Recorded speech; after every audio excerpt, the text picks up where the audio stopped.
खूप महिन्यांनी भेटतोय परत. आणि मला खूप आनंद होतोय की नुसते सोबतच्या गोष्टींमधलेच लोक नाही आहेत, तर बी बिल्डिंगमधले पण बरेच आलेले आहेत तुमचं भाषण ऐकायला. आणि तुमचे मित्रमंडळी पण बरीच आलेली आहे. तुम्ही सगळेजण इथे आलात बघून खूप आनंद वाटला. किती महिने झाले बरं आपल्याला शेवटचं भेटून? नाही, तसं आपण 20 तारखेला प्रदर्शनामध्ये होतोच नाही का? ते प्रदर्शन तर आपण गेलेलो होतोच, पण असं भाषण वगैरेचा कार्यक्रम खूप दिवसांनी झाला आणि असा इन्फॉर्मली आपला कार्यक्रम खूप दिवसांनी झाला. आणि आपल्याला ते मिळालेले स्पीकर ते आपल्या सगळ्यांच्या ओळखीचे आहेतच. तर त्यांची वेगळी ओळख म्हणजे मी फक्त एवढंच सांगू शकते की त्यांचं एक अतिशय सुंदर घर भोरला आहे आणि ते सारखे पूर्वी उठसूट भोरला जायचे, पण आता त्यांचा जो ॲक्सिडेंट झाल्यामुळे त्यांचा काही प्रॉब्लेम्स झाले, त्याच्यामुळे त्यांचं भोरला जाणं खूपच कमी झालं आणि आता ते आपल्या इथे आहे आणि त्याच्यामुळे इथल्या वेगवेगळ्या कार्यक्रमांमध्ये ते भाग घेत असतात. 2 वर्ष झाली त्यांनी नाटकात वगैरे भाग घ्यायला सुरुवात केलेली आहे आणि तुम्ही बघालच की किती छान प्रकारे ते करतात. गेल्या वर्षी ते अगदी जसं सांगितलं होतं आपल्याला ज्योतीने, ही वॉज व्हेरी रॉ, पण त्यांनी खूपच छान पिकअप केलं आणि मुख्य म्हणजे त्यांचा आवाज इतका दमदार आहे ना की तो ऐकूनच मी त्यांना म्हटलं माईक जरी चालला नाही ना तरी काही प्रॉब्लेम नाही, तुमचा आवाज शेवटपर्यंत जाईल. शेवटी आत्रे आहे, बरोबर आहे, शेवटी आत्रे आहे, त्याच्यामुळे नॅचरली त्यांचा आवाज असा चांगला खणखणीतच असणार आहे. त्यांनी आणखी सांगितलं की माझी दुसरी काहीही ओळख करून द्यायची नाही, पण मला राहावलं नाही म्हणून मी थोडेसे 2 शब्द त्यांच्याबद्दल सांगतात. आता सगळ्यात कौतुकाची गोष्ट अशी की आपल्या सी बिल्डिंग मधून आमचे सगळे दिग्गज फॅशन शो मध्ये भाग घेणारे त्या सगळ्यांनी कदाचित केलेही असेल, तिथे जाऊन दाखवलेही असतील आपल्या कला, पण फक्त तेच आणि मला वाटतं भावे हे 2 जण निवडले गेले, पण ते सगळे ते रिगरस प्रॅक्टिस आणि हे सगळं ते काही भाव्याला विशेष जमलं नसल्यामुळे आत्रे आपले शेवटपर्यंत तिथे टिकले आणि आपण त्यांना सगळ्यांनी पाहिलंच आहे. ती फिल्म जी आपल्याला संतोषनी टाकलेली होती आपल्या इन्फोसी ग्रुपवरती, ती आपण सगळ्यांनी आपल्या मोबाईलवरती पाहिली आहे. त्याच्यामुळे सगळ्यांना आपल्याला माहिती आहे की ते किती स्टेडीली आणि छान त्यांनी केलंय. तर आता तिथले त्यांचे वेगवेगळे अनुभव, प्रॅक्टिसचे अनुभव, शिवाय तिकडे गेल्यानंतरचे अनुभव, तिथे त्यांना काय हे झालं, काय ते कपडे घालायचे कसे ते त्यांचे अनुभव, हे सगळे ते आपल्याला सांगतील. आणि मग हे सगळं बघितल्यानंतर तुम्हाला सोमवारी त्यांची ॲक्च्युअल मोठी film on the big screen बघायला खूपच मजा येईल असं मला वाटतं. तर I hand over back to you. नमस्कार. मी भाषण वगैरे द्यायचा प्रयत्न करणार नाही आहे, पण त्याला गप्पा मारणं म्हणतात. सुरुवातीला करायची ते एक तरी असेल मी बोलेन, पण एखाद्या इव्हेंटवर बोलायची ही माझी पहिलीच वेळ आहे. ती काहीतरी आपण काहीतरी केलं आणि ते लोकांच्या समोर आपण मांडायचं आहे, ही माझी पहिली वेळ आहे. तर काही जरी तुम्हाला अडचण वाटली तरी समजून घ्या आणि चांगलं बोललं असं म्हणा, माझा उत्साह तरी वाढतो. तर फॅशन शो ज्यावेळेला करायचं ठरलं आणि आमच्या कानावर आलं, त्याला मला पहिली गोष्ट ही कळेल की बाबा फॅशन कशाला म्हणतात. फॅशन कधी केलेलीच नाही आणि फॅशन करणं हा पुरुषांचा एरिया नाही, हा स्त्रियांचा एरिया आहे. कारण पुरुषांच्या फॅशनमध्ये येणार घ्या हो, पॅन्ट शर्ट शिवाय दुसरं असतं काय. आता ते कधी आणते तर गळ्यामध्ये कधी चेन, दुसरं काय नसते फॅशन.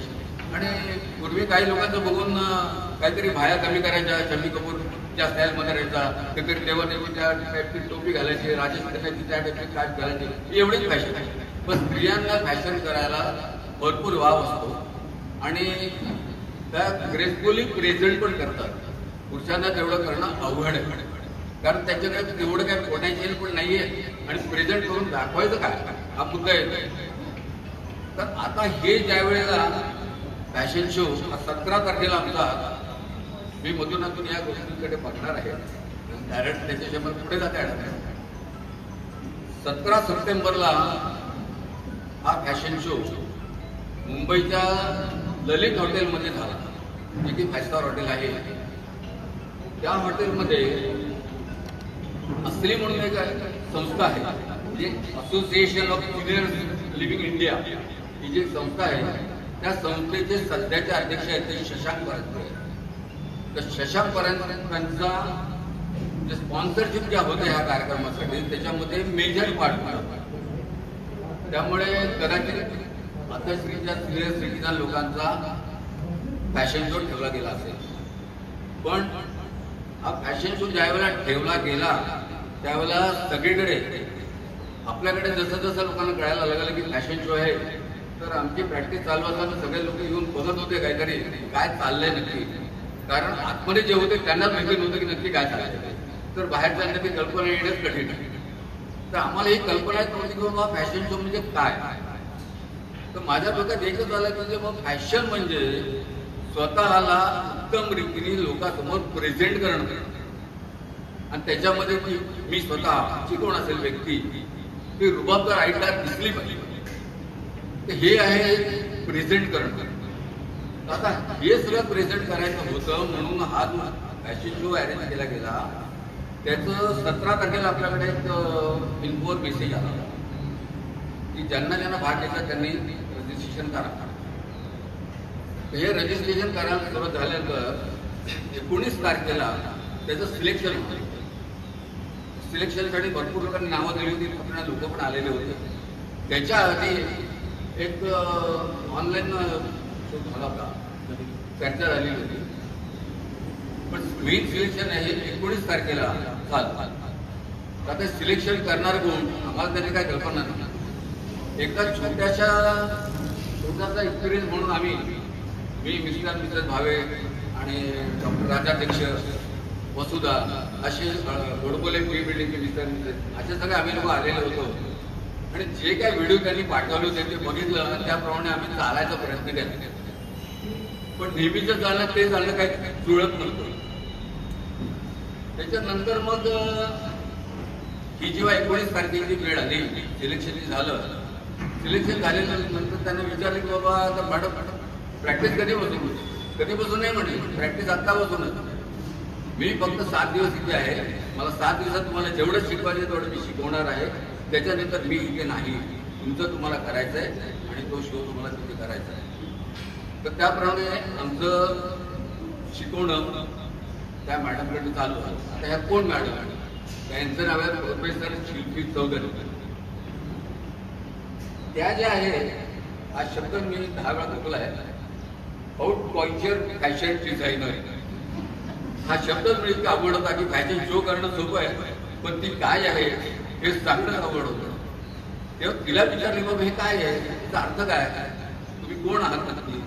तर तिने सांगितलं की उच्च प्रतीचा जे कापड असतं त्या कापडापासून उच्च प्रतीचं पोशाख डिझाईन करायचा त्या मॉडेलप्रमाणे, आणि त्याला तो परिधान करायला लावायचा आणि मग त्याला रॅम्प पाठवायचं.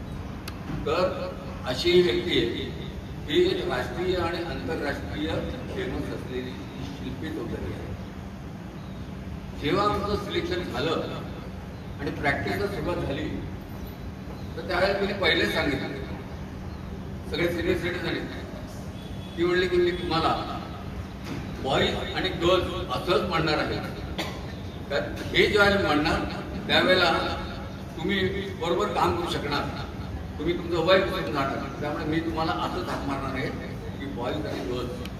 आता तेव्हापासून मला ते ऐकायची फार सवय झालेली आहे, पण ते गेल्यानंतर परत गेलेले आहे. त्याच्यानंतर जागर मी आणि आम्ही सगळे परत आलेलो होतो. पण ही जी सुरुवात त्यांनी केली, तर त्यांनी सुरुवातीला आम्हाला सांगितलं की बाबा पहिले मी बॉईजचं सांगितलं की नॉर्मल चालायचं नाही, जसं तुम्ही नेहमी चालता तसंच चालता. आणि ज्या गर्ल्स होत्या त्यांना त्यांनी सांगितलंय की कॅटवॉक वगैरे जे तुमच्या डोक्यामध्ये आहे तर कॅटवॉक नाही करायचं असं नाही आहे, पण इतपतच करा की आपण पडलं नाही पाहिजे. तर आपण जे काही फॅशन शोमध्ये बघतो ते विचित्र चालत असतात, त्यांची त्यांना प्रॅक्टिस असते, ते आपल्याला जमणार नाही. पण तुम्ही त्यातला काही भाग आत्मसात करा आणि तसं तुम्ही चाला. आणि त्या प्रत्येक वेळेला मी तुम्हाला काही इन्स्ट्रक्शन देत आहे. त्याप्रमाणे बॉईजला विशेष तो त्रास नव्हता, नॉर्मल चालायचा होता. आणि गर्ल्सला त्यांनी सांगितलेलं होतं की ज्या वेळेला सुरुवात जी आमच्या शोची झालेली आहे तेव्हा तिने सांगितलं की जसं नॉर्मल सुद्धा. मग तिने आम्हाला सांगितलं की तुम्हाला मी आत्ताच कुठलं अटायर असलं पाहिजे ते सांगते. तिने बॉईजसाठी ब्लॅक शूज सांगितले आणि सॉक्स घालायचे नाही, गोट्याच्या वरतीच पॅन्ट पाहिजे आणि ब्लॅक बनियन आणि ब्लॅक टी शर्ट, कॉलर नाही, ते बॉईजसाठी सांगितले. आणि गर्ल्ससाठी शिफॉन साडी पाहिजे, हाय स्टँडर्ड पाहिजे, पण शिफॉन साडी तुझी गोट्याच्या लेवलला तुम्ही नेसायची. आणि ब्रेसलेट आणि नथ. कारण तिने जे गाणं निवडलं होतं ते अप्सरा आली हे गाणं होतं. 17 मिनिटाचा ट्रॅक तिने तयार केलेला होता. त्याच्यामध्ये अप्सरा आली हे जे गाणं होतं ते गर्ल्ससाठी होतं. त्याच्यानंतरचं क्लासिकल बेस असलेलं सांग शंकर माधवन आणि 2-3 कलाकारांचं दुसरं होतं. आणि शेवटी जे होतं ते एक वेगळं म्युझिक होतं. तर हे जे गाणं आहे ते त्याच्या 7 ज्या मुली होत्या, आताही मला मुली म्हणलं म्हणजे आता ज्या 7 मुली होत्या त्याच्यापैकी 2 उत्तम डान्सर होत्या. एकीचं नाव कविता होतं आणि एकीचं नाव नंदिनी होती. उत्तम डान्स करायचा. तर आता ही जी संधी मिळाली ती तिने आम्हाला एकदा सांगितलं होतं की 40x12 स्टेज होती, ट्रॅक 40x40 फूट आणि सेंटरवरून पुढे 12 असं. तुम्ही ज्या वेळेला सरळ निघता आणि चालता त्यावेळेला चाललंच पाहिजे फक्त, त्याच्यामध्ये डान्स मिस काही करायचा नाही. हे जे 12 फुटाचं अंतर आहे तिथे ज्या वेळेला तुम्ही जाता त्यावेळेला तुम्ही थोडीफार डान्सची ऍक्शन केली पाहिजे. पण कसं व्हायचं, ज्यांना डान्स येतोय त्यांना तो जास्ती करावासा होता. त्यावेळेला कशी ऍक्शन जे तिने करायला सुरुवात केली तर ती सांगायची हा नाचाचा कार्यक्रम नाही, आपल्याला फॅशन शो करायचा आहे, रॅम्प वॉक करायचा आहे, फक्त गाण्याच्या अनुषंगाने जे तुम्हाला ऍक्शन करायचं ते आम्ही तुम्हाला शिकवतो. आणि गंमत म्हणजे हे अप्सरा आले जे गाणं आहे तर तिला हे माहिती नव्हतं की आहे बंगाल, ते बेंगलोर, तेलुगू उत्तम बोलतो. तर मग तिला हे माहिती, तिला म्हटलं की हे गाणं गुजराती आहे, पण तिला तो अर्थ कळत होता की त्यातील शब्दांचा, त्यामुळे तिने त्या ऍक्शन बरोबर बसवलेल्या होत्या. मग इथे आल्यावर तिला कळलं, सांगितलं आम्ही सगळ्या लोकांनी हे गाणं मराठी आहे आणि अतिशय गाजलेलं गाणं आहे. पण काय माहित नाही तिला त्या गाण्यामधल्या सगळ्या शब्दांचे अर्थ माहिती होते आणि त्या अर्थाप्रमाणे तिने त्या ऍक्शन बसवलेल्या होत्या. त्या हे म्हणजे वैशिष्ट्य तिथे. पण नंतर तिला ते कळल्यानंतर तिने परत सगळ्यांनी विचार घेतलं बाबा ह्याचा नक्की अर्थ काय, त्याचा नक्की अर्थ काय. आणि मग ती आमची प्रॅक्टिसला बरोबर सुरुवात झाली. साधारणपणे 4 तास वगैरे ती प्रॅक्टिस चालायचं रोज. त्या प्रॅक्टिसमध्ये पहिले काय होतं, टोटल शोचा वेळ होता हा 17 मिनिटाचा होता. गर्ल्सचं जे वॉक टायमिंग होतं ते 4.5 मिनिटाचं होतं. फॉर्मेशन प्रत्येक त्या ऍक्शन नंतर एक फॉर्मेशन असायचं. तिने ती सांगितलेलं असं की तुम्ही वॉक करून आल्यानंतर तुमचं कुठल्या पद्धतीने तुम्ही फॉर्मेशन करायचं. ते फॉर्मेशन हे 1.5 मिनिटात होतं. आता हे मुद्दा मी तुम्हाला काय याच्यात सांगतोय की त्याचं महत्त्व तुम्हाला कळणार पुढे पुढे आपण जाऊ तसं. टोटल 6 मिनिटाची वेळ होती. त्या गर्ल्सनी विंगमधनं यायचं एकेकीने, तिथे जाऊन परत यायचं आणि बाहेर जायचं. हे 6 मिनिटात 7 जण व्हायला पाहिजे. आणि ते जे म्युझिक लागलेलं असतं त्या म्युझिकलाच मी विंगमधनं बाहेर पडायला पाहिजे. आणि म्युझिक संपतं त्यावेळेला शेवटचं जे मॉडेल आहे शेवटची ती तिथून बाहेर पडली पाहिजे. म्हणजे गाणं संपलंय आणि तुम्ही तिकडे आहात असं नाही जात. तर तिचं म्हणत हे होतं की वेळ आपल्याला फार महत्वाची आहे. हे दोघांनी लागतो, बॉईज आणि गर्ल्स दोघांसाठी. की त्या वेळेला तुम्ही बाहेर पडायचं. आणि होतं काय की विंगमधून तुम्ही ज्यावेळेला बाहेर पडता त्यावेळेला स्टेजच्या सेंटरला येऊन तुम्ही थांबायचं. इथून ते मॉडेलच्या म्युझिक लावल्या चालू करणार, म्युझिक चालू होणं आणि तुमची विंगमधनं एंट्री ही त्याच वेळेला सायमल्टेनियसली झाली पाहिजे. या सगळ्या गोष्टी काटेकोरपणे पाळाव्या लागायच्या. त्याच्यासाठी कोणी चुकलं तरी पहिले बरोबर सगळं ती करायला लागलं, कारण सगळ्यांचं बरोबर व्हायला पाहिजे. नाही माझं करा पुढे मागे झालं तुम्ही मी एकटा करतो तुम्ही एकटे करता, नाही सगळ्यांनी बरोबर करायचं.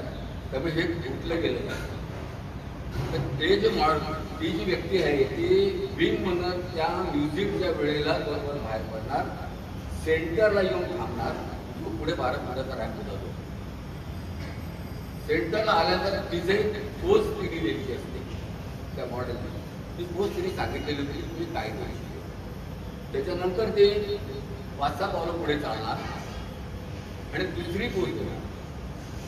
त्याच्यानंतर 8 पावलं पुढे चालणार, तिथे एक पोच देणार, तिथून ती वळणार.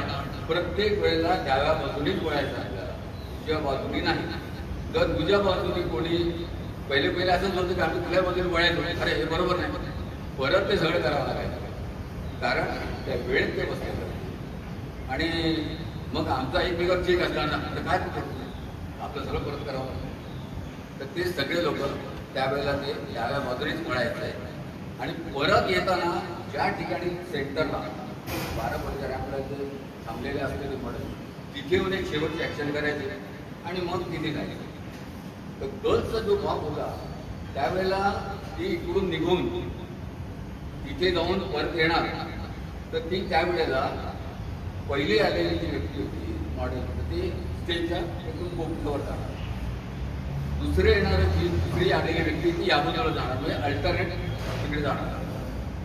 ते पहिली जी व्यक्ती आहे ते व्ही शेपमध्ये ते फॉर्मेशन करायचं असतं.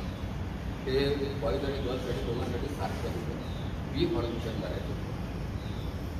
तर गर्ल्सच्या वेळेला हे त्यांनी केल्यानंतर जे पहिली व्यक्ती आलेली ती जी कोपऱ्यात गेलेली असते आणि ह्या कोपऱ्यात गेलेली असते त्या म्युझिक ते प्रत्येकाला सांगितलं की तुम्ही इथे लक्ष ठेवायचं, मी कुठल्या त्या म्युझिकच्या वेळेला तुम्ही तिथून निघायचं आहे. त्यामुळे त्या म्युझिकच्या वेळेला तिकडची शेवटची व्यक्ती इकडची शेवटची व्यक्ती त्याबरोबर इथे येणार, थांबणार, त्याच्या मागे दुसरे लोक उभे राहणार. तर 3 आणि 6 आणि 7वी व्यक्ती त्यांच्या मागे, आणि हे सगळे रॅम्पवर पुढे राहणार. तिथे हे प्रेझेंटेशन त्यांचं ते पुढे करायचं जेणेकरून सगळ्यांना हे सगळे मॉडेल दिसली पाहिजे. आणि मग ते डाव्या बाजूच्या लेनमध्ये जी पहिली मॉडेल आहे ती पुढे वळून जाऊन अशी जाणार, त्याच्या मागोमाग इतर सगळे जाणार आणि ती एक्झिट घेणार. ती ज्यावेळेला एक्झिट घेणार त्यावेळेला ते म्युझिक थांबणं, म्हणजे दुसरं म्युझिक जरी चालू व्हायचं तर त्याच वेळेला ते मॉडेल शेवटची मॉडेल तिथून बाहेर पडली पाहिजे. ती ज्यावेळेला शेवटची मॉडेल ज्यावेळेला बाहेर पडते त्यावेळेला बॉयचा जो पहिला आहे पहिली व्यक्ती आहे तिने एंट्री घेतली. आणि प्रत्येक वेळेला एंट्रीचं असं आहे की पहिली व्यक्ती जी ज्या वेळेला जाते तिथून वीकमधनं जाते तिथे सेंटरला थांबते आणि मग तिला सेंटरवरून बघायला सांगितलं पण पुढच्या 2 स्टेप करायला लागतात. ती व्यक्ती ज्या वेळेला सेंटरला उभी राहून तिथे उभी असते ती ज्या वेळेला तिथून हलते त्याच वेळेला दुसऱ्या मॉडेलने एंट्री घेतली जाते, लेट नाही. आता तुम्ही ज्यावेळेला फिल्म बघायला त्यावेळेला लक्षात येते ती व्यक्ती पुढे गेली, ती दुसरी व्यक्ती तिथून तिथे आली पाहिजे. आणि हे सगळं प्रत्येकाने आपला प्रत्येकाला तो म्हणला जो त्यांचा भाग आहे तो त्यांना दिलेला होता की हे नेहमी ऐका की तुम्ही कधी निघायचंय, कधी पुढे जाऊन कधी वळायचंय आणि कधी जागेवर जायचंय. कारण तुम्ही जर जास्त वेळ घेतला तिथे तर पुढचे सगळे जास्त वेळ घेणार आणि ते म्युझिक संपणार आणि तुमचं शेवटचे मॉडेल रॅम्पवर नसणार, त्या जागेवर नसणार आहे. त्यामुळे तुम्हाला हे म्युझिक हे पाळलंच पाहिजे, त्याप्रमाणेच म्हणजे ॲक्शन घ्यायला पाहिजे. आणि हे ज्यावेळेला सारखं सुरुवातीला चुकायचं त्यावेळेला आम्हाला ते पहिलेपासून ते करायला लागलं. हे चुकलेलं आहे परत करा आणि वेळ लावायची. ते म्युझिक तर चालूच असायचं तिथे. तर तिचं म्हणणं ते आहे की हे असं बरोबर दिसलंच पाहिजे, म्हणजे ढिलेपणा नाही चालणार. प्रत्येक गोष्ट आपली काटेकोरपणे आणि एकदम प्रेझेंटेबल पाहिजे. लोकांना ते अपीलच झालं पाहिजे की त्यांना तुमच्या चुका काढणं मुश्किल झालं पाहिजे, असं तिचं म्हणणं होतं. आणि जे काही बरोबर आहे, नेहमी आपण जसे चालतो बोलतो आणि कसं जर तिथे केलं आपण तर त्यात नाविन्य काय, मग शिकायचं कशाला. पण ते तिने आमच्यात बिंबवलं नाही, तुम्हाला हे असं केलं पाहिजे. तर ह्या ज्या सगळ्या गोष्टी आहेत की त्या म्युझिक प्रमाणे मला माझं लक्ष ठेवावं लागायचं की मी कधी इथं निघायचंय, मी कधी पुढे जायचं, मी कधी वळायचं. तर माझं काम म्हणजे माझे डोळे सगळे प्रेक्षकांकडे पाहिजे. तिने प्रत्येक वेळा सांगितलेलं होतं की तुमची नजर ही ऑडियन्सकडे पाहिजे, कारण ऑडियन्स पैसे भरून तुम्हाला बघायला आलेले आणि तुम्ही सेलिब्रिटी आहात. त्यामुळे तुम्ही त्यांच्याकडे लक्षही दिलं पाहिजे, त्यांचं लक्ष तुमच्याकडे असणार आहे. म्हणून तुम्ही पर्टिक्युलरच राहिलं पाहिजे. हे तुमच्यासाठी आलेले आहेत आणि तुम्ही सेलिब्रिटी आहात, तुम्ही हे असंच करा, हे तिचं सांगणं असायचं. जे काही आमच्या शोला गेला ते लक्षात ठेवा. त्या अनुषंगाने आलेलं होतं. आता सांगतो की शो ज्यावेळेला सिनियर सिटीजनचा होणार होता तेव्हा सगळ्या लोकांना असं वाटत होतं की हे लोक काय करणार, एवढी वयस्कर मंडळी करणार काय. त्यामुळे कुणी एवढं उत्सुक नव्हतं. पण हॉल पुरा भरलेला. आता तिकीट काढली म्हणून भरलेला होता ते मला माहिती नाही, पण हॉल पुरा भरलेला होता. ज्या वेळेला शो झाला, शो संपला, त्यावेळेला लोकांनी टाळ्याचा कडकडाट केलेला आहे. हे मला सांगायला फार अभिमानाचं वाटतं की सिनियर सिटीजन लोकांनी हे शो घालवला तिथे. आणि लोक येऊन नंतर भेटले आम्हाला पण, आणि शिंदे परत लोकांनी की बाबा तुमच्या आत्ताच्या लोकांनी तर म्हणजे काय स्टेजवरती शिल्पीचे वाक्य होतं, अरे तुकडे तो आग लागली होती, हे ते शिल्पीचं वाक्य होतं. ज्यावेळेला आम्ही याच्यात अनुषंगाने पहिले गोष्ट सांगतो की ज्यावेळेला आम्ही तिथे गेलो हॉटेलमध्ये त्यावेळेला एक रिहर्सल घ्यायला परवानगी द्यायची असं होतं त्या आपल्या. पण इथे त्यांचं जे सेमिनार चालू होतं त्या सेमिनारच्या मध्ये उशीर होत होता, म्हणून त्यांनी सांगितलं की आम्ही तुम्हाला रिहर्सल करायला देणार नाही, आमच्याकडे आता वेळ नाही. शिल्पी चौधरी सांगितलं की हे मॅन्डेटरी तुम्हाला द्यावंच लागेल. त्यामुळे आम्ही अर्धवट ते कॉस्ट्युम घातलेलीच कसे गेलो आणि पटकन रिहर्सल केली. आणि ते रिहर्सल केल्यानंतर तिने स्वतः ते पाहिले तेव्हा तिने सांगितलं की आता मला काही अडचण नाही आहे, मला कसलाही प्रॉब्लेम मला तर समोर दिसत नाही, you will drop the stage. ते तिने त्यावेळेला सांगून टाकलं. तेव्हा आम्हाला खात्री आली की आपण आता नक्कीच बरोबर करणार. कारण आम्ही ठरवलं की आपण टेन्शन न घेता जायचं.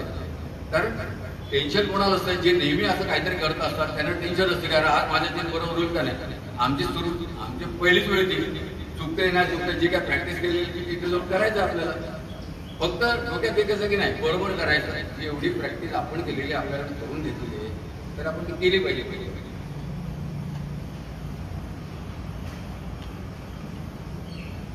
शिल्पी चौधरीने आम्हाला 7 दिवस ट्रेनिंग दिली. पण मला एक गोष्ट सांगितली वाटते की माझ्याबरोबर आपल्या भावाचं सिलेक्शन झालं होतं, पण त्यांच्या काही अडचणीवर येऊ शकले नाही. त्यावेळेस पर्टिक्युलर जे मला ते सारखं बोलत राहायचं की बाबा आपला एक पार्टनर होता तो एकतर भाग येऊ शकला. तसं मी मिटिंग पण काही होत्या त्या पण त्यांनी जमलं नाही त्या आणि त्यांच्या. तर 3 दिवस आम्ही एकत्र होतो. त्यामुळे सगळ्यांनी मॉर्निंग 3 दिवसात तयार झालं की नाही आपल्याला सगळ्यांना करायचं.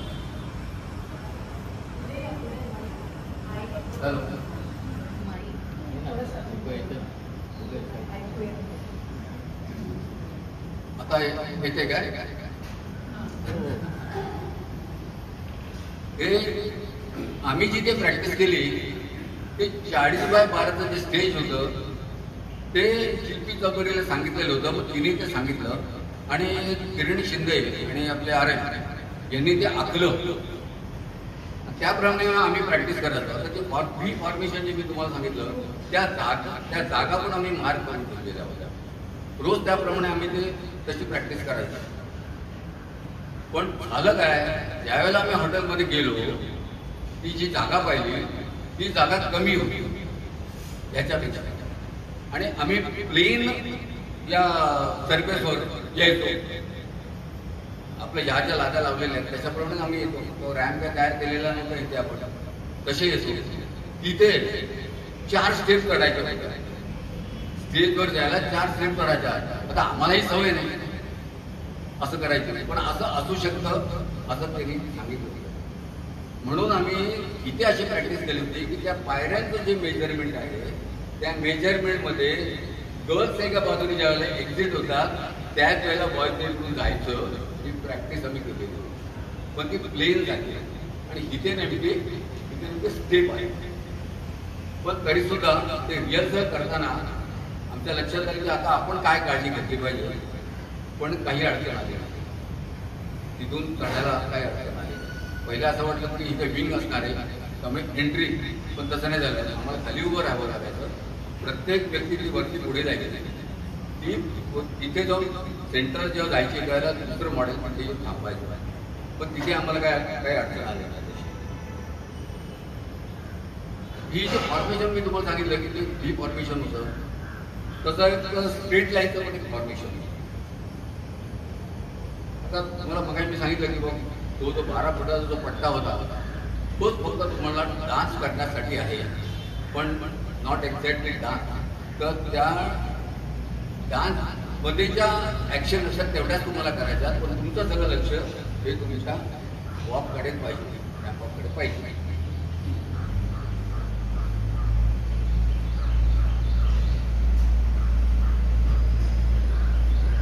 शोची जी सुरुवात आहे ती 12 पासून झाली. पहिलं हे वॉक हे त्यांचं होतं आणि त्यांना साधारणपणे 4 ठिकाणी थांबून पोच द्यायच्या होत्या. इथं तिथून निघायचं, सेंटरला थांबायचं, ते पोच 4 पावलं पुढे आल्यानंतर शेवटी परत एकाने पण त्याच ठिकाणी करायचं आणि आपल्या जागेवर जाऊन उभं राहायचं. आणि उभं राहिल्यानंतरही तिथे त्यांनी पोच दिलेली होती की तीच पोच त्या मॉडेलनी गेल्या तिथे केली पाहिजे. मी ते विसरायचं नाही, नाहीतर पहिला करणार नाही आणि दुसरा किंवा तिसरा मॉडेल ते पोच करेल तर लोकांच्या लक्षात येतं अरे ह्या दोघांनी काय केलं नाही, यांनी केले पुढे. तसं नाही झालं. त्यामुळे तुम्हाला सतत तिकडे लक्ष तुम्हाला द्यायला पाहिजे.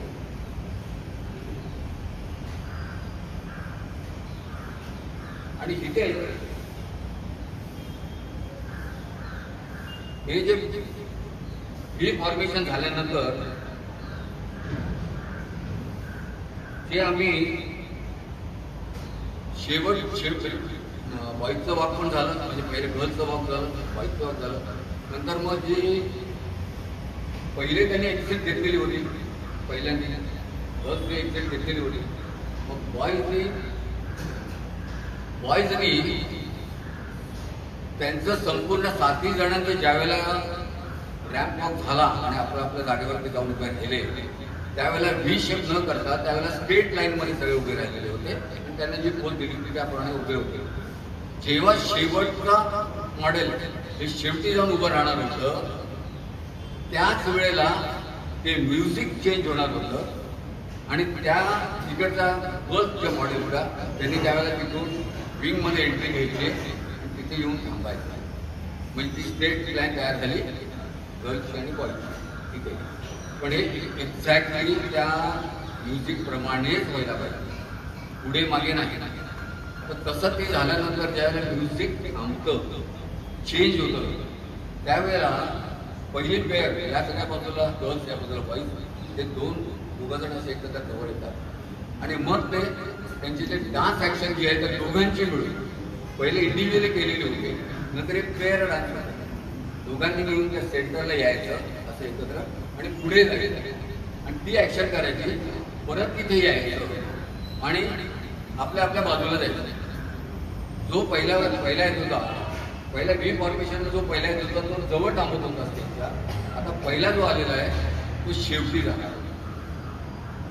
ते जे गर्ल्स जे होती ते जे मॉडेल होतं ते त्या टोकाला जाणार, बॉईज मॉडेल ह्या टोकाला जाणार आणि ते स्टेजच्या एकदम पुढच्या बाजूला. त्यावेळेला पण त्यांनी आम्हाला सांगितलं होतं की तुम्हाला ज्यावेळेला तुम्ही वळून येतात तुम्ही तुमच्या त्या नाचाच्या मूडमध्ये असतात त्यावेळेला लक्ष ठेवा की रॅम्प आपला उंच तुमचं आहे, तुम्ही पडलं नाही पाहिजे. ज्यावेळेला तुम्ही घ्या तिथून असे वळून त्यावेळेला व्यवस्थित वळू घ्या, पण पुन्हा ते वेळ चुकवायची नाही. तुम्हाला काळजी घेतली पाहिजे, तुम्ही पडायचं नाही. त्यामुळे तिथे आम्ही तशी ऍक्शन प्रॅक्टिस केलेली होती की फूटवर आम्ही अलीकडेच थांबतो. त्यामुळे तिथून वळून आल्यानंतर आम्ही जे येणार तर बरोबर एक फूट अलीकडेच असायचं. ह्या प्रॅक्टिसचा फायदा आम्हाला प्रत्येक वेळेला तिथे झालेला आहे की त्या रॅम्प पण तिथे आम्ही जागा समजून बरोबर आहे. तर तिथे ज्यावेळेला आम्ही यायचो ते सगळे लोक हे दोन्ही बाजूला एका लाईनमध्ये उभे राहिले आणि सगळे लोक एका लाईनमध्ये उभे राहिल्यानंतर त्या म्युझिकमध्ये जो बदल व्हायचा तो बदल पहिले गर्ल्सला सांगितलेला होता की ह्या शब्दाला तुम्ही वळायचं, डाव्या बाजूला तुम्ही वळायचं, मागे जायचं, तिथे डाव्या बाजूने वळायचं आणि समोर उठायचं. तुम्हाला जी पोज करायला सांगितलेली ती पोज उभं राहायचं. त्याच्यानंतर एक 5-7 सेकंदाच्या प्रकारे दुसरं त्या म्युझिकला पुढचा भाग आहे तो शब्द आम्हाला लक्षात ठेवायला सांगितलेला होता. तो शब्द आला की मग आम्ही वळायचं, तिथे जायचं, परत वळायचं आणि स्ट्रेट लाईनमध्ये उभं राहायचं. तर एक पहिला बी फॉर्मेशन करताना सुद्धा पहिली व्यक्ती जिथे उभे राहील तर दुसऱ्या व्यक्तीने बघायचं की मी ह्याच्या लाईनमध्ये आहे का नाहीये. ते मी दिसलं पाहिजे ना, एक पुढे एक मागे नाही. तर ही प्रॅक्टिस आम्ही सारखी करायचं. हे जे शेवटची जे तुम्हाला मी आता सांगितलं की पहिलेचा गर्ल्स वळणार आणि जाणार, नंतर बॉईज वळणार आणि जाणार, हे जे मॅच होत नव्हतं. कधीतरी ते म्युझिकच्या आधी व्हायचं, कधी नंतर होतं. ही प्रॅक्टिस पण आम्हाला भरपूर वेळा झाली. ही शेवटची जी प्रॅक्टिस आहे ना, कारण ह्याने शोचा शेवट होणार. तुम्ही किती जरी चांगलं केलं असेल सुरुवातीला आणि तुमचा जर शेवट चांगला होणार नसेल तर माणसं सगळं विसरतात तुम्ही काय चांगलं केलं. त्यामुळे तुमचं म्हणणं होतं की आपला शेवट हा परफेक्टच झाला पाहिजे, त्याच्यामध्ये चूक नको. इतर वेळेला तुम्हाला ती संधी होती की माझ्या आधीचं मॉडेल जर पुढे गेलं आणि जास्त वेळ त्यांनी त्या 12 फुटाच्या रॅम्पवर जर वेळ घालवला तर मी कमी वेळात मी कव्हर करू शकतो. तिथे तसं नव्हतं. तिथे आम्हाला त्याच वेळेमध्ये 7च्या 7 लोकांना एकाच वेळेला वळून मागे जायचं होतं आणि परत डाव्या बाजूने वळून प्रेक्षकांना बोलायचं होतं त्या पोजमध्ये. आणि त्यावेळेला ते त्या म्युझिकप्रमाणे आम्ही थांबणार होतो आणि त्या म्युझिकमध्ये परत अजून एकदा तो म्युझिकमध्ये बदल होणार होता. त्यावेळेला ही आमची फॅशन डिझायनर शिल्पी चौधरी मागून येणार आणि रॅम्पवर येणार आमच्या दोघांच्या मधून. ते म्युझिकला पर्टिक्युलर जे म्युझिक आमच्या कानामध्ये केलेलं होतं, आम्ही जी प्रॅक्टिस केलेली होती त्यावेळेला आम्ही टाळ्या वाजवत होतो, जे तुम्ही आता फिल्ममध्ये बोलाल की त्या टाळ्या आम्ही तेव्हा चालू करायचो. आणि आमची फॅशन डिझायनर शिल्पी चौधरी इथे आल्यानंतर पहिल्यांदा असं झालं होतं की त्यांनी सांगितलं की शशांक परतपणे की तुम्ही खालीच थांबता, म्हणजे जिथून वर येतात तिथून मी वर येणार आहे, तिथून आपण दोघं वर येऊ आणि मग पुढे जाऊ. तर त्यांनी त्याला नकार दिला. तेवढे नाही, मला आता तिथल्या लोकांचं फॅशन शो बघायचा आहे, मी तिथे बघितलं. मग त्या व्हाय मीडिया काढला की शिल्पी चौधरी तिकडे आल्यानंतर स्टेजच्या पुढपर्यंत जाते, परत मागे येते आणि शशांकपर्यंत समोर बसलेले असतात, त्यांना इन्व्हाइट करते आणि त्यांना एकदम स्टेजवर येते आणि मग ते दोघं तिकडे जातात. मग त्यांचं ते भाषण होतं सगळं. तर आमचं हे ज्या वेळेला सगळं चालू होतो हा कार्यक्रम, ह्यासाठी सगळ्यांची तयारी झाली होती, त्याला शशांक परतपण्यांना पाठवलं आणि बोलावलं. तर त्यांच्यासाठी स्पेशल पगडी बनवून घेतलेली होती त्यांनी, हे तुम्ही आता बघाल. आणि सुरुवातीला शिंद्यांना एक घोळकर पगडी बनवली. सुरुवातीला त्यांना घोळकर पगडी आणि त्याच्यानंतर एक वेगळी पगडी करण्यात आलेली आहे. तर शशांक परतपणे ज्यावेळेला त्यांनी बोलावलं, सांगितलं की हे अटॅक तुम्ही घाला. तर ते म्हटले ठीक आहे, मी ते पॅन्ट वगैरे सगळं तुमचं गोष्टी घालायला सुरुवात केलं. नक्कीच भाई तुम्ही आज मॉडेल आहे, तुम्ही असंच घातलं पाहिजे, हेच केलं पाहिजे, ते केलं पाहिजे. मी सर्व ते त्यांना करायला लावलं आणि तुम्ही तयार केले का? आता तुम्ही रॅम्पवर जाऊ शकता. आता तुम्ही तसे मला जसे पाहिजे तसे तुम्ही दिसताय. आणि मग तसं त्यांना तयार केलं गेलं आणि मग ते स्टेजवर आले. तर आता थोडंसं मागे जातो मी. ज्यावेळेला त्याने आम्हाला पहिल्या दिवशी सांगितलं की तुम्हाला हा अटायर पाहिजे, जसं मी तुम्हाला सांगितलं की काळी पॅन्ट आम्ही सगळ्या गोष्टी पाहिजे. तर मी त्यांना विचारलं तुम्ही तर आम्हाला आमच्याकडे वेगळा अटायर घेऊन येणार आहात, मग हे कशाला आणायचं? तिचं म्हणणं होतं नाही ना, हा प्लॅन बी आहे म्हणजे. ते जर झालं नाही, कपडे जर तुमचं अटायर जर आलं नाही तर तुम्ही काय करणार? काय शो व्हायला पाहिजे. म्हणून हा प्लॅन बी आहे, तो प्लॅन बी आपल्याकडे पाहिजे. म्हणून आम्ही गेलो. आम्हाला तेव्हा वापरायची वेळ आली. आता प्लॅन बी ती जी म्हणाली ते आमच्या कसं लक्षात आलं बरोबर की सगळे लोक त्याला टेन्शनमध्ये होते. या एक दिवसासाठी बेंगलोरकडून आलेल्या होत्या आणि आम्हाला 10:30 वाजता बोलवलेलं होतं तिथे. आम्ही 10:30 बरोबर तिकडे गेलेलो होतो. तर त्या पण बरोबर आमच्या हॉटेलमध्ये आल्या 10:30 वाजता. पण हे अटायर घेऊन येणारे जे 2 लोक होते ते आदल्या दिवशी बेंगलोरला गाडीमध्ये बसलेले होते लक्झरीमध्ये. ते येणार होते, त्यांची गाडी तिथून 2 तास उशीर होती. त्यामुळे ते 2-3 तास उशीर इथे आले. ही शिल्पी चौधरी म्हणजे काय, तिला काय तरी नाही, सारखं इकडे जाऊ तिकडे जाऊ, अरे हा कुठे गेला तो कुठे गेला. कमीत कमी 200 जास्त तरी फोन केले असेल यांनी त्यांनी त्यांनी त्यांनी. एक तर त्यांना सगळे भाषा येत नाही. मुंबई महिने पहिले मी मुंबईला आलेले. मग त्यांना सांगितलं तुम्ही आता त्या लक्झरीमध्ये उतरा आणि प्रायव्हेट रिक्षा करा आणि द्या तुम्ही. तर तिकडे वेळ वाढत चालली, सगळ्याचं प्रेशर वाढत चाललं. तर आम्हाला काय हे कपडे नाही, तर आम्ही काय काळे कपडे आणलेले कपडे घालायला. पण शोचा जो बिझनेस होता तो तर तो गेला असता. मग शेवटी 12:30 वाजून गेल्यानंतर ते लोक त्या बॅगा सगळे घेऊन आले. मग याची धावपळ सुरुवात झाली. त्याला ताबडतोब करा. जेवण आलेलं होतं त्यावेळेस. आपल्याला 2 खोल्या आणि छोटा हॉल दिलेला होता. इथे जेवण तिने सांगितलं जेवण सगळ्यांच्या बरोबर आम्ही घेणार नाही, आमचं जेवण इथे आलं पाहिजे. कारण पद्धत अशी असते, त्यांनी सांगितलं की तुम्ही जेवायला सगळे लोक इथे जेवतात तिथे तुम्ही जेवायला. त्यांनी सांगितलं असं होणार नाही. ते शिंद्याने सांगितलं, शिंदे एक दिवस आधी जाऊन आले तिथे. त्यांनी सांगितलं की आमचं जेवण त्या हॉलमध्ये आलं पाहिजे. कसं आता जे काय तिकडून बेंगलोरवरून सगळं सामान येणार होतं, पोशाख येणार होते सगळे, ते येत नाहीये. तर ते म्हणले की तुम्ही आता मग ठीक आहे तुम्ही जेवून घ्या. तोपर्यंत येतील ते लोक. जेवायला सुरुवात केली आणि ते लोक आले. ते शिल्पी चौधरी म्हणते बंद करा पहिले तिकडे जेवण बिवण नंतर. एक 2 लोकांना घेतलं बाहेर आणि तयारीला सुरुवात केली. कारण वेळ लागायचा नाही. पुरुषांना नाही म्हटलं तरी ते पॅन्ट आणि कोट घालायचं म्हटले तर 10-15 मिनिटं पाहिजे. आणि जे गर्ल्सच्या मॉडेल होत्या त्यांना तर भरपूर वेळ लागला. तर तुम्ही आता ते पाहिलं असेल की त्यांचं जे अटायर होतं ते असं वाटतं की खूप वजनदार असेल. तर खूप वजनदार नव्हतं. तर त्याच्यामध्ये फोम आणि कापूस वगैरे घातलेला असेल, त्यामुळे वजनदार होतं. हेडगिअर जे त्यांनी घातलेलं होतं ते साधारणपणे नाही म्हणलं तरी 1.5 किलो त्याचं वजन असेल.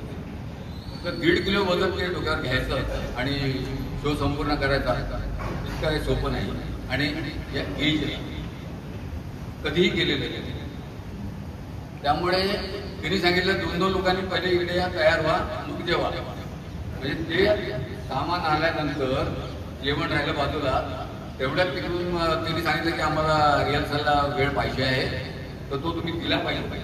पण त्यांनी निरोप पाठवला की ठीक आहे तुम्ही आता ताबडतोब रिहर्सल करून घ्या कारण आमचं तुमचं सेशन चालू होणार. मग त्यांनी सांगितलं की पण ते अर्धवटच कपडे घालून झालेले होते. त्यामुळे सगळे लोक तसेच गेले. पॅन्ट घातली, कोट घातलेला आहे, वरचा नाही सगळे चला. त्यामुळे ते रिहर्सल आमची तशी झाली. पण मला का सांगायचं हे प्लॅन बी पाहिजे म्हणले. प्रत्येक ठिकाणी आपण तो प्लॅन बी ठेवला पाहिजे. हे नाही झालं तर काय, ते नाही झालं तर काय. पण त्याही वेळेला तुम्ही सांगितलं की आपल्याला रिहर्सलला आत्ता सांगितलं ना आपल्याकडे वेळेला नाही. त्यामुळे सगळे जसे आम्ही होतो तसे आम्ही रिहर्सलला गेलेले आहे. आणि ती रिहर्सल पार पडली. तेव्हा तिच्या लक्षात आलं की आम्ही नक्की करू शकतो. त्यामुळे ती टेन्शन फ्री झालेली होती तिच्या चेहऱ्यावर. तोपर्यंत ती काय सगळं बेंगलोरवरून सामान येत नव्हतं, तोपर्यंत ती सामानाच्या टेन्शनमध्ये होती. पण मला असं कधी दिसलं नाही की ती आमच्यामुळे टेन्शनमध्ये आहे. कारण तिला अशी खात्री झालेली होती आणि रिहर्सल ज्यावेळेला हॉटेलमध्ये झाली त्यावेळेला तिने पाहिल्यानंतर तर ती म्हणाली आता काय प्रॉब्लेमच नाही करा. मग त्याच्यानंतर प्रत्येक जण कसा तरी जेवला, ते उरलेल्या गोष्टीचा परिधान केल्या आणि 4:30 वाजता आमचा तो शो झाला. मला तर 17 मिनिटाच्या शोला आता मी तुम्हाला एवढ्या वेळ सांगितलं की 17 मिनिटासाठी काय काय करावं लागलं त्या गोष्टी. त्या बऱ्याचशा गोष्टी आता राहून गेलेल्या असेल की मी एवढा मोठा मोठा नाही की तुमच्या सगळ्या शंकांचं मी निरसन करू शकतो, पण तरी सुद्धा तुम्हाला जर काही यातलं एखादी गोष्ट विचारायचे असेल तर मी सांगितली नसेल तर मी तुम्हाला परत सांगू शकतो की काय झालं त्या असं. स्टेजवर तिचं म्हणणं हे मॅन्डेट तुम्हाला आम्हाला रिहर्सलला वेळ दिलाच नाही आणि ते तुझा ट्रॅक वाजवायचा होता तिथे लावायचा होता तर ते म्हणले की तुमचे लोक आहेत ते म्हणले नाही तुम्हीच वाजवा. तिला सगळं नाही बी म्हणणं तसं आवड त्यामुळे तुम्ही बोलाल त्यांना तो ट्रॅक त्यांच्या सांगितला वाजवा. त्याप्रमाणे तो आल्याला काय त्यांना थोडासा रागत आला की जेवण नाही काय नाही आम्हाला ट्रॅक वाजवा सांगतात ते तो आला लगेच वाजवायला सुरुवात होती. तेवढे मी सांगितल्याशिवाय परत माझे मॉडेल सगळे अजून यायचे की आल्यानंतर मी तुम्हाला सांगेन त्याच्यावर कारण आम्हाला शोध करायचा आहे त्याचं किती महत्त्व आहे ते तुम्हाला माहिती आहे पण तुम्ही असं करू नका. मी सांगितलं त्याच्यावर तिने ते त्यांना थांबवलं आणि नंतर लोकांनी ते अप्रिशिएट केलेलं आहे. खूप लोकांना भेटायला ते आम्हाला उगीचं चोरायचं होतं फोटो बिटो काढायचं आम्ही पण आहे म्हणून फोटो काढायचे पण ते शिल्पीचं वाटत झालं अरे तुम्ही सिरियल तुमचे फोटो काढायला मांडले येणार तिने आम्हाला बऱ्याच गोष्टी कल्पना दिली नाही. तिथं म्हणले माणसं स्टेज वगैरे काढतात तो इथे काही तसं झालं नाही कारण कदाचित सिनियर लोकांचा जो शो असेल म्हणून असेल कदाचित पण लोकांच्या चेहऱ्यावर ज्या आम्हाला ऑडियन्सकडे बघायला सांगितलं होतं लोकांच्या चेहऱ्याकडे बघताना आम्हाला दिसत होतं की यांना हे आवडतंय. जे त्यांचं पहिले मत होतं ते सुरुवातीपासून त्यांच्या चेहऱ्यावरचा झालेला बदल आमच्या लक्षात येत होता कारण आम्हाला इथं पुढे बघायला सांगितलं होतं आणि जो माणूस पहिले रॅम्पवर जाऊन परत यायचा त्याला भरपूर वेळ होता बघायला. बाकीचे लोक टेन्शनमध्ये असताना आता मला जायचं हा आहे पण मला सांगायला बरं वाटलं की आपण सगळे कुठे चुकलो त्या म्युझिक प्रमाणे बरोबर आपण सगळ्या गोष्टी एंट्री एक्झिट सगळं बरोबर. पण हा शो तुमच्या सगळ्या लोकांच्या आशीर्वादाने फार चांगला पार पडलेला आहे. तुम्हाला सगळ्यांना धन्यवाद. ते कळलं तुम्ही कसं करत होता त्याच्यासाठी तुमच्याकडे खास मानसिक तयारी काय करून घेतली. मानसिक तयारी म्हणजे तिचं म्हणणं होतं की तुम्ही हे विसरून जा की तुम्ही पहिल्यांदा ही गोष्ट करताय आणि मी जे तुम्हाला करायला आता सांगितलेलं आहे ते कायम टेन्शन फ्री करत राहा. चुकलं तर मी सांगणार आहे आणि एक गोष्ट आता म्हणजे लक्षात तरी मी सांगतो की 7 दिवसच ते आम्हाला ट्रेनिंग लावून ज्यावेळेला आम्ही चुकत होतो त्याला कधी कधी ती वैतागली पण ते त्या क्षणापुरतं असायचं. पण तिने प्रत्येक वेळेला सांगितलं की नाही तुम्ही बरोबर करताय इम्प्रूव्हमेंट आपल्याला कायम केली पाहिजे. ती केल्याशिवाय जमणार आपल्याला पण ती खूप वैतागली आणि खूप त्रास दिला असं कधी झालेला नाही. एकदा गंमत तुम्हाला सांगतो की प्रॅक्टिस करता करता दोन स्टेज विचारतो मॅडम कसं झालं आमचं तेवढे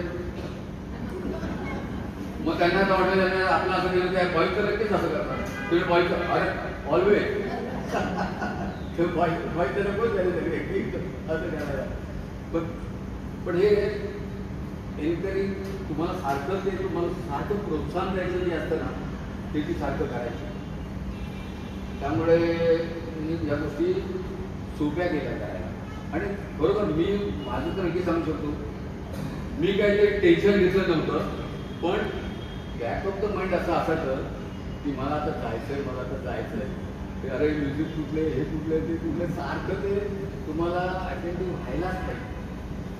त्या सगळ्या गोष्टीमुळे तुम्ही तसं शिकता आणि याचा फायदा तुम्हाला इतर वेळेला पण होतो की नाही. ते वेळेचं महत्त्व म्हणजे इथं कळतं की ह्या वेळेला तुम्ही झालं पाहिजे, त्यावेळेला तुम्ही तेवढी तुम्ही थोडं चुकलात ना लोकांच्या लक्षात येणार नाही असं नाही. आता म्युझिक संपलं तुम्ही आता तिथेच एकदा लक्षात येतं.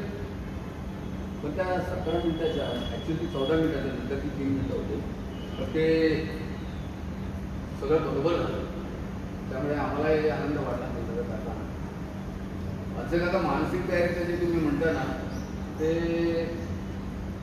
खरं म्हणजे आमच्या तसं लक्षातच आलं नाही की आपल्याला मानसिक तयारी केली पाहिजे म्हणून.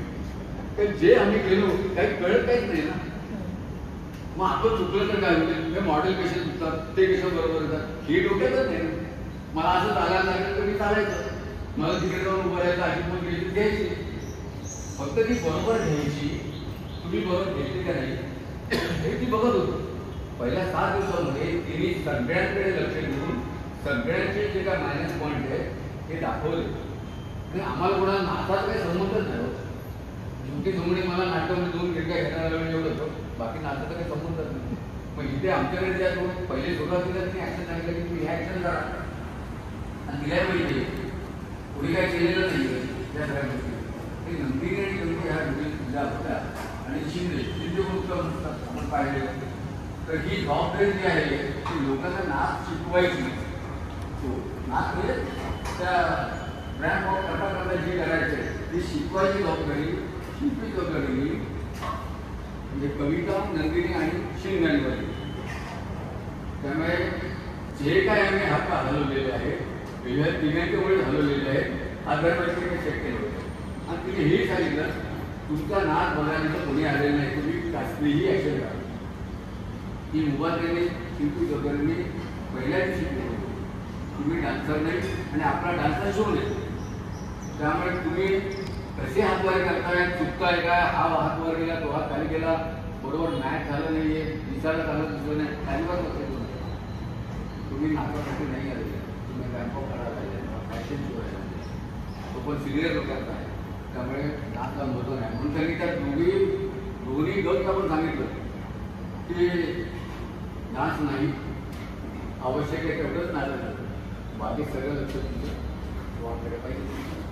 तुमच्याबरोबर जे सहकारी होते ना सगळे ते इतर अर्थश्रीमध्ये होते ना? सगळे अर्थश्रीमध्ये, सगळे अर्थश्री. म्हणजे तुमची कोणाची ओळख नव्हती? सगळे शुभ्रा गोडबोले आणि मिस्टर गोडबोले आपल्या ठिकाणी खेळायला येतात म्हणून त्या होतं आणि फेमसमध्ये होते, भुगावचे होते, सिनर्जीमध्ये होते.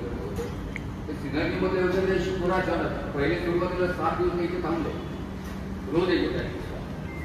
त्याच्यानंतर ते मुलून लागले. ते म्हणले की त्याची जे गेलं होतं नोकरी करायची तर तिला तिथं फुल टाईम राहणं शक्य नव्हतं, ते सिनर्जीमध्ये राहायचं. तर तिने त्यांना परवानगी दिली की ते पेअर डान्समध्ये ते दोघंच होते, त्यामुळे तुम्ही ही प्रॅक्टिस घरी करा. मग ते सॅटर्डे संडे यायचे, ते दोघांना सॅटर्डे संडे यायचे, मग आम्ही एकत्र प्रॅक्टिस करायचो. तर मध्ये आधी प्रॅक्टिस करताना बरेचसे लोक नसायचे ना, कुठल्या ना कुठल्या कारणाने कोणाला तरी काम निघायचं, कुठे जायचं कुठे. पण त्या साधारणपणे बॉईज अवेलेबल होते, ते फक्त ते अधिकारी जे मुलून जे तिथे नसते बाकी ऑलमोस्ट सगळे लोक होत होते. पण मग ते गर्ल्स ज्यावेळेला 2 नसतील 3 नसतील त्याला आम्ही तिथं जायचं. तो पण एक आमचा वेगळा असणार, जो तिकडे स्टेजवर करायला नाही सांगितलं ते बरं झालं. पण ती जागा भरून काढायला पाहिजे होती, नाही तर प्रॅक्टिस होते. आता 3 मॉडेल नाही तर तो ट्राय केला, कसा काय संपणार, मी कसं काय तुमचं ते वेळेत होतं की नाही कळणार नाही. मग तुम्ही सगळे आल्यात मग प्रॅक्टिस करणार परत विसरणार, तसं नाही. तर ते वेळ काढण्यासाठी म्हणून मग आम्ही जातो त्याच्यामध्ये.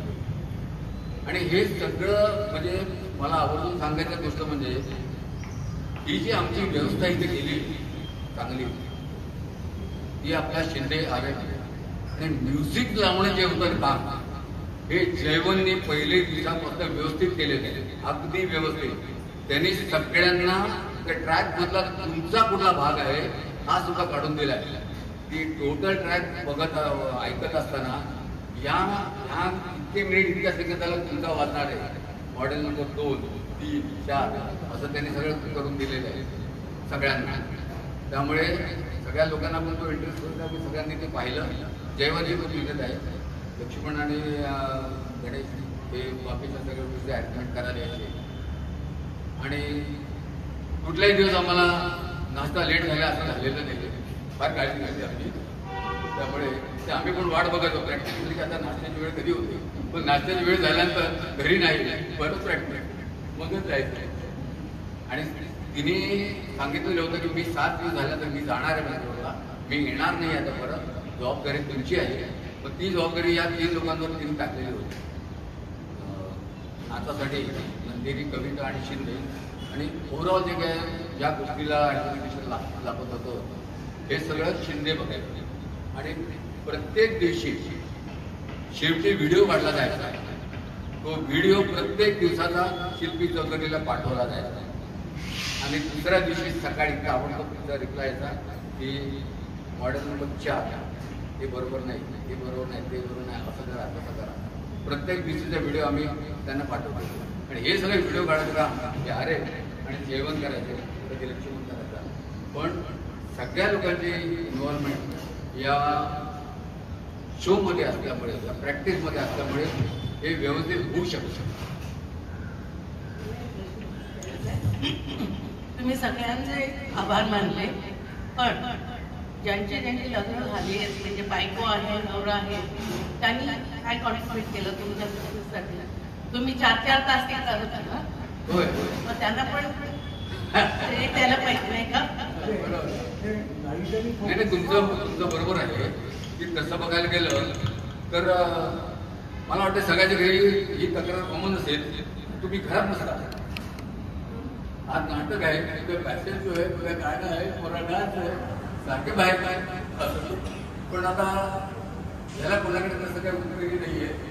आणि हे सर्व उपाय पण मला काही दिसत नाही काही. पण जसं जमेल तसं तर तुम्हाला घरच्यांना भेट करावा लागेल तुम्हाला वाटतं. म्हणून म्हणून मी आता पालसकाकाकडे कालच गेलो होतो. त्यांना मी सांगितलं की पालसकाका 2 महिने मला घेऊन घेऊ नका, त्याच्यानंतर मी तुमच्याकडे येईल तर मग आपण तुमचं काम करूया. मात्र याच्यात लाईट आणि फोकस खूप महत्वाचं असतं ना, त्याबद्दल काही बोलला नाही. काय लाईट आणि फोकस बरं तुम्ही एक गोष्ट सांगायची राहिली ते असं होतं. 15 मिनिटात शोमध्ये काय काय सांगा दाखवायला खूप सांगायला आवड. बसचं ज्या वेळेला परफॉर्मन्स होते रॅम्पवर त्यावेळेला त्यांचं जे अटायर होतं हे सगळं फुलांचं होतं. सगळी फुलं होती त्यांच्या अंगावर, वेगवेगळ्या प्रकारची फुलं होती सगळ्या मुळाच्या.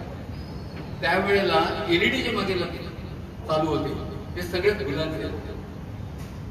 आणि बॉईजचं ज्या वेळेला आलं त्यावेळेला सगळे जे LED आहेत ना हे मोर पिसांचे होते. कारण हे जे अटायर होतं बॉईजचं ते मोर पिसांचं होतं, त्या डिझाईनचं होतं. त्यामुळे त्यावेळेला ते मोराच्या पिसांचं सर्व LED मला दिसतं. आता हे परत जेव्हा बघण्यात आलं तुमच्या लक्षात येणार की पहिले गर्ल्सच्या वेळेला सगळं जी त्यांच्या अंगावर जी फुलं होती तशा प्रकारचं फुलाचं LED होतं. आणि बॉईज झाल्यानंतर त्यांचा जो अटायर होता त्याच्यावर मोर पिसं वगैरे होती ते मागे तुम्हाला त्यावेळेला दिसत राहणार आहे. आणि पहिले आम्हाला तुम्ही म्हणाला तसं कसं की एवढा मोठा लाईट असेल तर काय करायचं. आपल्याकडे ते ट्यूबलाईट लावलेले असतात. पण आम्ही ज्यावेळेला रिहर्सलला गेलो त्यावेळेला ते लाईट खूप लहान होते आणि ते असे उघडसाप होणारे नव्हते, सारखेच राहणार होते. आणि जे LED जे बदलत होतं ते आम्हाला त्रासदायक होते नव्हतं, ते दिसणाऱ्याला फक्त चांगलं नसणार. त्यामुळे आम्हाला त्या लाईटचा कधी काही त्रास झाला नाही. मला फक्त एकच गोष्ट सांगायची की त्या शिल्पी चौधरीने मला विचारलं की तुम्ही चष्मा काढून करू शकता का. मी म्हटलं नाही, मला प्रॉब्लेम येऊ शकतो.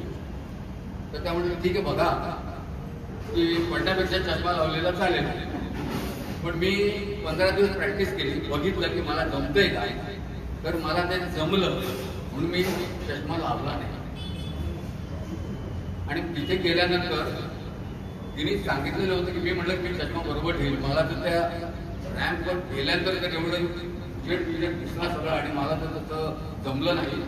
तर मी त्याला चष्मा खाली ठीक. पण मी ज्याला रिहर्सलला गेलो तिथे तर मला वाटलं की नाही आपल्याला काय अडचण येणार नाही आहे आणि व्यवस्थित वाटतं काय अडचण नाही.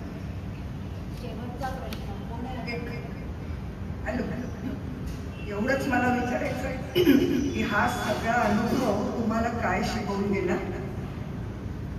शिकवून गेला म्हणजे आपल्याला वेळेचं महत्व नव्हतं असं नाही, आपल्याला वेळेचं महत्व होतं. पण एखाद्या इव्हेंटमध्ये तुम्हाला त्या वेळेचं महत्व किती असतं. फॅशन शो म्हटलं म्हणजे ती वेळच आहे तुम्हाला की त्या वेळेला तुम्ही ते केलं पाहिजे. जसं नाटकामध्ये, पण नाटकामध्ये थोडंसं तरी पुढे मागे झालं तर चालतं असं आपण म्हणतो. काम करणं हे जाण्याची जमत नाही, पण डायरेक्टर कधी म्हणणार नाही तुझी एंट्री त्यावेळेला झालीच पाहिजे, तू त्यावेळेला तिथे आलाच पाहिजे. हे नाटकामध्ये पण जे वेळेचं महत्व आहे तसं इथे पण आहे. पण मला असं वाटतं की आता प्रांतिका इथे बसलेली आहे की थोडंफार तिथे एखादा कलाकार काय लिबर्टी घेत असेल तर शेजारला काहीतरी त्याला समोर घेत असेल. तिथं तसं काहीच नाहीये. इथे मला तिथे जायचं म्हणजे जायचं त्यावेळेला, पण माझी जागा दुसरं कोणी करून काढणार. मी डायलॉग विसरलो तर शेवटचा माणूस पुढे जाईल, काहीतरी मला सांगेल, हिट देईल. इथे असं काय होतं. डायलॉग जरी नसेल तरी तुम्हाला ते सगळं तुमच्या डोक्यात ठेवावं लागतं. आणि मिळालं काय मी एवढं नक्की सांगू शकतो, या सगळ्या गोष्टींचा आनंद नक्की मिळाला.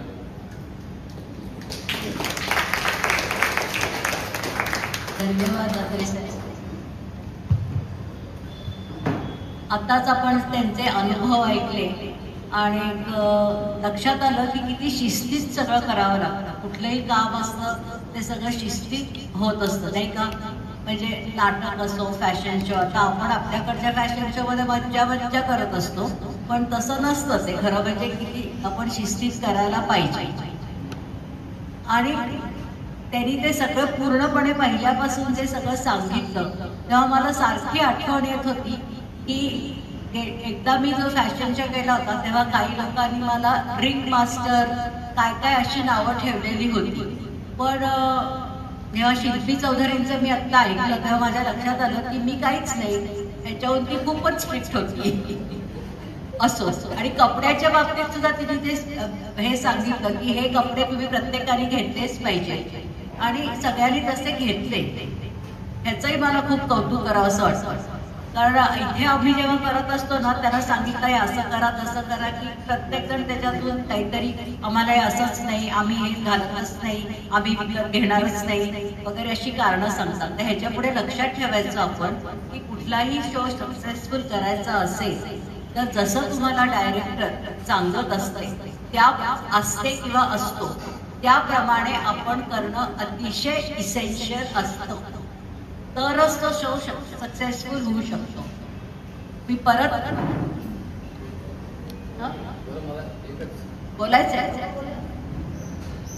17 मिनिटाच्या शो मध्ये मी एवढा बोलून गेलो की तुमचे आणि मैत्रकट्ट्याचे आभार मानायचे राहून गेले. तर त्याची माफी द्या मला. तुमच्यापर्यंत सगळ्यांचे आभार मानतो, कट्ट्याचे पण आभार मानतो, कारण हे महत्वाचे उत्तर राहून गेले या सगळ्या गोष्टीमध्ये. म्हणजे ते इन्व्हॉल्वमेंट अजूनही माझी तिथेच आहे. काही त्याचे आभार वगैरे मानायची जरूर नाहीये. आमचे म्हणजे मिसेस आमच्याकडे पहिल्यापासून येत आहेत आणि तुम्ही पण पुष्कळ आमचे कार्यक्रम अटेंड केलेत, त्याच्यामुळे आम्हाला पूर्ण अनुभव आहे. एक फक्त मी शेवटी संपायच्या आधी एक गोष्ट सांगू इच्छिते. तुमच्यापैकी पुष्कळांनी भागवतांचं भाषण ऐकलं असेल. या दसऱ्याला RSSला 100 वर्ष झाली आणि आपल्यामध्ये पुष्कळचे लोक मोदी भक्त आहेत, त्याच्यामुळे BJP भक्त आहेत. पण आपल्या लक्षात येत नाहीये की त्या सगळ्यांचं मूळ RSSच आहे. मोदी काय, अमित शहा काय, नितीन गडकरी काय, इतकं कशाला, देवेंद्र फडणवीस काय, हे सगळे त्या RSSच्या मुशीतून बाहेर पडलेली लोक आहेत. तर त्या भागवतांचं एक छोटंसंच हे आहे, मी ते वाचून दाखवते आणि आपण त्याच्यावरती विचार करूया की आपण तसं वागतोय का. During this centenary year, the Sangha will strive to spread the work of Vyakti Nirman across the country. It will work to ensure that individuals and families adopt its Pancha Parivartan of 5 initiatives program: social harmony, preservation of family values, environmental protection, self-reliance, and most importantly, adherence to legal, civic and constitutional duties. हे त्यांनी इतकं छान सांगितलेलं आहे आणि आपण सगळे senior citizens आहोत तर आपण म्हणू आम्हाला काय, पण आपण जर हे सगळ्याचं उदाहरण घालून दिलं नाही तर आपली मुलं, आपली नातवंड आणि आपली आजूबाजूची लोक हे कसं ते परिवर्तन घडवू शकतात का, हाचा आपण आता विचार करायची वेळ आलेली आहे. आणि त्याच्यामध्ये त्यांनी इम्पॉर्टंटली हे घातलंय की लीगल हे आपण पाळलंच पाहिजे. आणि हे मुद्दामून मला अथश्रीवासी सी बिल्डिंगचे यांना आठवण करून द्यावीशी वाटते की लॉ हा इज ऑल प्रिव्हेडिंग आणि आपण त्याचं कसं फॉलो करायला पाहिजे. थँक्यू.